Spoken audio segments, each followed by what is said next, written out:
వివాహం చేసుకోబోయేటటువంటి ఆ ఇద్దరు వధూవరులు చూసుకునేవారే కాదట. వాళ్ళ తల్లిదండ్రులు ఏ వరుణైతే ఏ వధువునైతే వాళ్ళు నిశ్చయిస్తారో ఆ వరుణ్ణి ఆ వధువుని పెళ్లి పీటల మీద వాళ్ళు ఫస్ట్ టైం చూసుకునేవాడు. అప్పటిదాకా వాళ్ళు చూసుకునేవాళ్ళు కాదు. మరి పెళ్లి పీటల మీద ఫస్ట్ టైం చూసుకున్నప్పుడు భార్య అంటే కాబోయే భార్య భర్తను చూసి ఇదంతో ఇప్పుడు 100 సంవత్సరాలు మళ్ళీ బతకాలి అని చెప్పి మనలో ఒక చెడు భావన కలగకుండా దాన్ని పైత్యం అంటారు. మన ఏమంటారు? పైత్యం. ఆ పైత్యం తగ్గించడం కోసమని భర్తకి భార్యకి ఇద్దరికి కూడా మొదటిసారి చూపులు కలిసిన శుభవేళ పాట ఉట్టిగా రాలేదండి. ఆ పాట చూపులు కలిసిన శుభవేళ అనేది కరెక్ట్ అయిన ముహూర్తం. ఇద్దరిద్దరిని ఎదురుగా కూర్చోబెట్టి వాళ్ళిద్దరి మధ్యలో తెరపట్టి వాళ్ళిద్దరిని కూడా జీలకర్ర బెల్లాన్ని పెట్టుకోమంటారు కదా. ఆ పెట్టుకోమనేటటువంటి సన్నివేశం కదా గొప్ప సన్నివేశం. ఆ సమయంలో ఒకళ్ళ కళ్ళల్లో ఒకళ్ళు చూసుకుంటూ జీలకర్ర బెల్లాన్ని పెట్టుకోవాలి. అలా జీలకర్ర బెల్లాన్ని పెట్టి నెత్తి మీద నొక్కితే అప్పుడు మనలో ఏ భావన కలుగుతుంది తెలుసా? అతను ఎంత అంధకారంగా ఉన్నా కానీ అమ్మాయి బాలేకపోయినప్పటికీ వాళ్ళిద్దరి మధ్యలో ఒక సద్భావన కలగాలి. ఇప్పటి నుంచి నేను నా యొక్క ధర్మాలన్నింటినీ కూడా ఆచరించబోయేటటువంటి నా యొక్క భర్త ఇతనే. ఇప్పటి నుంచి ఈవిడే నా భార్య, ఇతనితోనే నా జీవితాంతం నేను గడపాలి, లేకపోతే ఈమెతోనే జీవితాంతం ఉండాలి అనేటటువంటి ఒక గొప్ప సద్భావన మనలో కలిగించడం కోసమే మన తెలుగు ఆచారంలో మన పెద్దలు పెట్టినటువంటి సంప్రదాయం ఈ జీలకర్ర బెల్లం సంప్రదాయం అన్నమాట. ఇందుకోసం మనం జీలకర్ర బెల్లం పెట్టుకుంటాం. అసలు ఎందుకు పెట్టుకుంటామో తెలియకుండా పెద్దలు పెట్టమన్నారు కదండి. జీలకర్ర బెల్లం పెట్టేసుకుంటే దానికి విషయం తెలియకుండా మనం ఏం చేసినా వేస్ట్, ఇది అర్థమే. కాబట్టి జీలకర్ర బెల్లం పెట్టుకోవడంలో ఉండేటటువంటి ఆంతర్యం వాళ్ళిద్దరి మధ్యలో మంచి సద్భావన కలగడం. అటువంటి జీలకర్ర బెల్లాన్ని ధరింపజేశాక ఇప్పుడు మరి మాంగళ్య ధారణ చేయకూడదు. మీకు ఇంకో విషయం సుమా, సీతారాముల కళ్యాణం అయినప్పుడు రాముడేవి సీతాదేవి తాళి కట్టలేదు. కేవలం ఏం జరిగింది అప్పుడు అగ్ని సాక్షిగా పాణిగ్రహణం అంటారు పెళ్ళిని. తెలుసా మీకు ఎవరికైనా? పాణిగ్రహణం అంటే కాబోయేటటువంటి వధువు ఎవరైతే ఉంటుందో భార్య, ఆ భార్య చేతిలో చేయి పట్టుకొని ఆ చేతిలో అక్షతలతో మంత్రం చెప్తూ నీళ్ళు వదిలిస్తారు అగ్ని సాక్షిగా. అదే వివాహం అంటే. అది జరుగుతుంది. కానీ ఈ ఆచారాలన్నింటినీ కూడా మన తెలుగులో ఉండేటటువంటి పెద్దవాళ్ళు పెట్టారు. ప్రధానంగా తెలుగు ఒకటి, ఇంకోటి ఏంటంటే దక్షిణ భారతదేశంలోనే మనం ఈ ఆచారాన్ని చూస్తాం. మీరు ఉత్తర భారతదేశం వెళ్ళండి, ఉత్తర భారతదేశంలో ఈ ఆచారం ఉందా? లేదు కదా ఎక్కడ. కాబట్టి కేవలం మనకి మాత్రమే సొత్తుగా కలిగినటువంటి ఈ ఆచారాలన్నింటినీ కూడా మనం ఈ సమయంలో చాలా మంది పాటించట్లేదు. పెళ్ళంటే రిజిస్టర్ మ్యారేజ్ చేసుకుంటే అయిపోతుంది కదా, ఏదో చిన్నగా చేసుకుంటే అయిపోతుంది కదా, లేదా డెస్టినేషన్ వెడ్డింగ్ చేసుకుంటే అయిపోతుంది కదా. ఇవన్నీ దేనికండి అంటే ఏదో ఒక గొప్ప ఆచారం. అసలు పెళ్లి చేసుకోవడం అనేటటువంటి గొప్ప సంప్రదాయము లోకమంతా తెలుసుకున్నటువంటి, ఎలా చేయాలో తెలుసుకున్నటువంటి దేశం భారతదేశం. అందులో విశేషంగా మన దక్షిణాది ప్రాంతం నుంచి మరింత మరింత మరింత గృహస్థాశ్రమానికి అంటే వివాహానికి మరింత పెద్ద పీట వేశారు. అది మనం తెలుసుకోవాలి.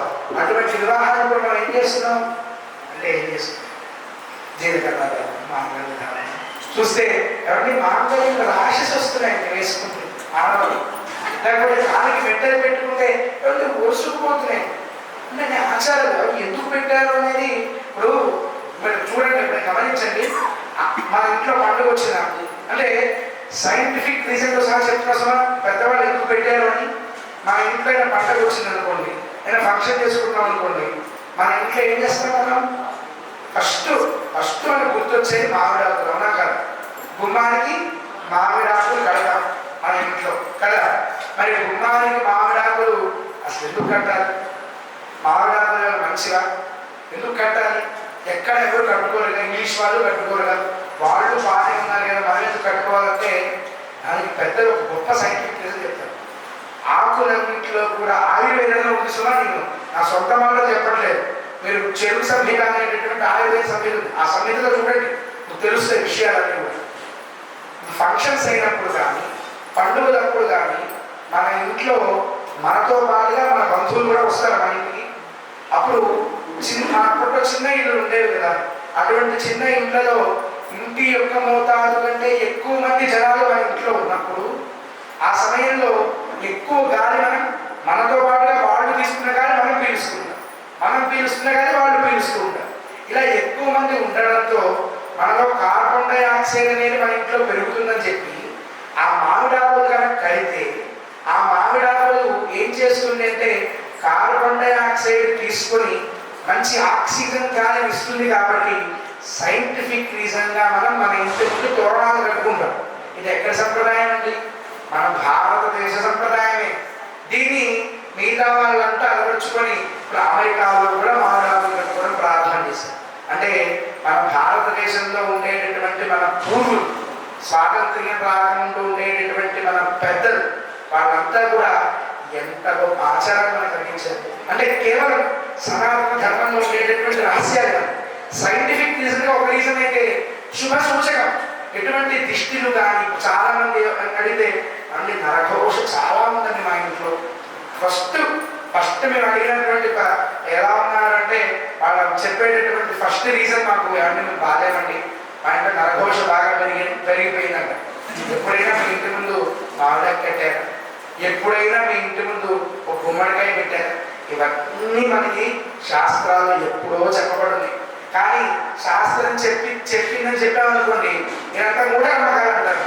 అందుకే సైంటిఫిక్ కూడా మేము చెప్తున్నాం, సైంటిఫిక్ రీజన్ చెప్తున్నాము, శాస్త్రపరంగా చెప్తున్నాం. ఇలా రెండింటి పరంగా సమన్వయం చేసుకుంటూ వెళితేనే ప్రస్తుత సమాజం ఈ ధర్మాన్ని అర్థం చేసుకుంటుంది కదా. ఏ ప్రయోజనము దృష్ట్యా నమంతో ప్రవర్తతే అని శాస్త్రం చెప్తుంది. అంటే ప్రయోజనం లేకుండా ఏ పిచ్చివాడు ఏ పని చేయదు, అవునా కదా. మీరు ఇక్కడ అయ్యగారు వెళ్ళి రూపాయి ఇస్తున్నారంటే మీ మనసులో ఏముంది? నేను ₹1 ఇస్తే నాకు ఇంతలో పుణ్యం దేవుడు ఇస్తాడు, అందుకే నేను ₹1 ఇస్తున్నాను అనుకుంటారా? అలాగా ఏ ప్రయోజనం లేకుండా మనం ఏ పని చేయము. అలాగా ఈ మాంగళ్యం కట్టడం కూడా ఒక సైంటిఫిక్ రీజన్. అలాగా ఆ మాంగళ్యం దేనికి గుర్తు? ఆడవారి యొక్క సుమంగళత్వానికి గుర్తు ఆ మాంగళ్యం. కాబట్టి అటువంటి సౌమంగళ్యాన్ని తెలిపేటటువంటి మాంగళ్యాన్ని పూర్తి చేశారు, అమ్మవారిని ఆవాహన చేసి.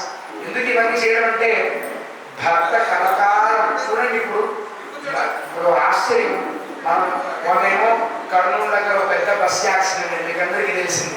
ఎంతమంది పిల్లలు చనిపోయారు, ఇంతమంది ఫ్యామిలీస్ చనిపోయారు. అది కాకుండా ఈ మధ్య కాలంలో చాలా మంది వివాహం అయిందో లేదో తర్వాత రోజు విడాకులు అంటున్నారు, అవునా కాదు? ఇవన్నీ దేని వల్ల వస్తున్నాయి? లేదా సమాజం ఎలా ఉందంటే ఇప్పుడు వివాహం చేసుకుంటే ఇటు అయిన తర్వాత వెంటనే భర్త చనిపోవడం, భార్య చనిపోవడం, ఇవన్నీ కూడా మనం ప్రస్తుత సమాజంలో వింటున్నాం. ఇదంతా కలికాలం కదా. కానీ రామరాజ్యంలో భర్త భార్య ఇద్దరు కలిసి ఆనందంగా 100 ఏళ్ల పాటు జీవించేవారు. చిన్నపిల్లలు పెద్దవాళ్ళకి కర్మలు చేసేవారు తప్ప పెద్దవాళ్ళు చిన్నపిల్లలు చనిపోతే కర్మలు చేసేవారు కాదు. కానీ ఇప్పుడు చూడండి, తండ్రి కొడుక్కి పెట్టాల్సినటువంటి కర్మ పెద్దవాళ్ళకి ఏర్పడుతుంది చాలా మంది, అవునా కదా ప్రస్తుత సమాజం. కాబట్టి అటువంటి దోషాలు లేకుండా చక్కగా ఆ భార్యాభర్తలు ఇద్దరు కూడా కలకాలం జీవించడానికి గుర్తుగా మనం వేసేటటువంటి గొప్ప మాంగళ్యాలే ఈ సౌమంగళానికి గుర్తైనటువంటి ఈ మాంగళ్యం. అటువంటి మాంగళ్యాలలో అమ్మవారిని ఆవాహన చేసి, అమ్మ నువ్వు నా భార్య అయినటువంటి ఆవిడ యొక్క హృదయంలో ఉంటూ వక్షస్థలంలో ఉంటూ నువ్వు ఆవిడని కాపాడు అని ఆ మాంగళ్యానికి చెప్పి ప్రార్థన చేసి ఆ మాంగళ్యాన్ని మనం అమ్మకి సమర్పణ చేస్తాం. ఇలా ప్రతి ఒక్క స్త్రీ కూడా మాంగళ్యంలో వేసుకున్నటువంటి ఆంతర్యం ఇది తెలియకుండా ఏమన్నా చూసారా? మెడ నిండా పొక్కులు వచ్చేసేయండి వేసుకుంటే. మనం అదే మనం పౌడర్ రాసుకుంటే, ఇంకో మేకప్ వేసుకుంటే. కాబట్టి ఎప్పుడైనా గుర్తుపెట్టుకోండి, మనకి వివాహంలో మన భర్తను మన బంధువుల్లో మనకి ఇచ్చినటువంటి ఆభరణ సంపద అంటే ఒకటి మెట్టెలు కానీ మాంగళ్యం కానీ ఇవన్నీ కూడా బరువైనవి కాదు, అవన్నీ తేలికైనవి. దానికంటే బరువైనది మనం ఇంకోటి వేసుకుంటాం. ఏంటో తెలుసా? ఒకటి భార్య అనేటటువంటి బాధ్యత. ఆ ఇంటికి వెళ్ళే బాధ్యత ఒకటైతే అక్కడికి వెళ్ళాక మనం మేకప్ కూడా వేసుకుంటాం కదా, ఆ బరువు కూడా ఎక్కువే. మనకి పౌడర్ రాసుకుంటాం బాగా, అది బరువు కదా. అంటే ఇవన్నీ వీటన్నిటి బరువు కంటే మనకి ఆ బరువు ఎక్కువైపోయింది అనుకుంటున్నాం. కాబట్టి ఇప్పుడు అలా అనుకోకండి. మీకు ఎవరైనా అలా అనిపిస్తే చెప్పండి. మీరు అది ఎలా ఉంటే నాకు ఎందుకు అనుకుంటే మీకు వాళ్ళకి ఏం తేడా ఉంటుంది? ఇంత రామాలయంకి వచ్చి రాముడికి దండం పెట్టుకొని రాముడిని పూజ చేసుకుని ఆ కొడుకు రాముడిగా ఉండాలి అనుకుంటూ మరి రాముడు చేసిన పనుల్లో మనం ఏం చేస్తున్నాం? మరి రాముడు చెప్పిన మాటల్లో మనం ఏమి ఆచరిస్తున్నాం? దేన్ని నమ్ముతున్నాం? ఒక పక్కన వాడు పాడైపోతున్నాడంటే వాడు ఎలా పోతే నాకు ఎందుకండి, వాడు పోతే అంటా ఉంటే నా బతుకు నేను బతుకుతున్నా అని అనుకుంటే కరోనా టైంలో నడిచేదా మనకందరికీ? కరోనా టైంలో వాడు పోతే పోయాడని బాగుంటే చాలనుకుంటే వాడు పోతేనే మనకి నష్టం. ఎందుకంటే వాడు వదిలినటువంటి కానీ మనం పీలుస్తూ ఉంటాం, అవునా కదా? అప్పుడు ఏమనుకున్నాం? వాడు కరోనా రాకుండా బాగుంటాడని కోరుకున్నాం కదా. అంటే మన బుద్ధులు ఎలా ఉంటాయంటే మనకు కూడా అక్కడ వస్తేనే మన బుద్ధి